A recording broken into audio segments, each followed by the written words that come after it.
Good evening. Today, in the midst of COVID-19, protesters stood outside of the California Correctional Institution in Tehachapi, demanding better health conditions for their family members inside the prison.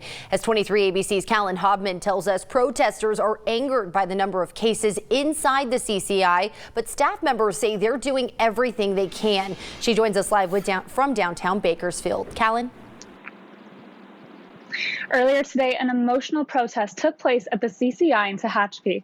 Family members of prison inmates stood outside with signs demanding that their family members be released as COVID-19 cases continue to rise inside California prisons. I don't think it's good because he's been in there for actually a while, and I want him to come home so he can learn new things and see new stuff and be safe.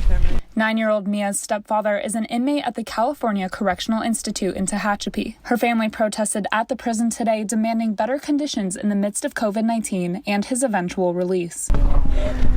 It's affecting our children. According to the CDCR's website, the CCI has seen a total of 366 cases, with 268 still active. The CCI's public information officer, Nadia Irwin, says the prison does understand the protesters' concerns and staff members are trying their best. Staff are working much harder these days than imaginable because we are encouraging and social distancing, encouraging sanitizing areas. We are consistently trying to provide extra material to minimize the spread of the virus. On July 10th, the CDCR announced the decision to release around 8,000 eligible inmates by the end of August. In a previous interview with 23 ABC, District Attorney Cynthia Zimmer rebuked Governor Gavin Newsom's decision, saying she is concerned for public safety. But these people that he is releasing have very long violent records, or they wouldn't be in prison to begin with. Well, it gives violent felons an opportunity to reoffend, which they continue to do. Assistant District Attorney Joseph Kinzel says a little more than 200 inmates will be dropped off in Kern County.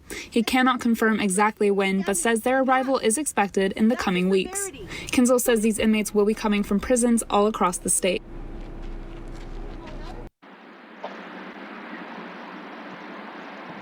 Kinzel says that those inmates being released will be monitored by the parole or probation department. An inmate's eligibility to be released depends on various criteria, such as what crime they're in prison for and how much time they have left to serve. For now, here in downtown Bakersfield, Callan Hobman, 23 ABC, connecting you.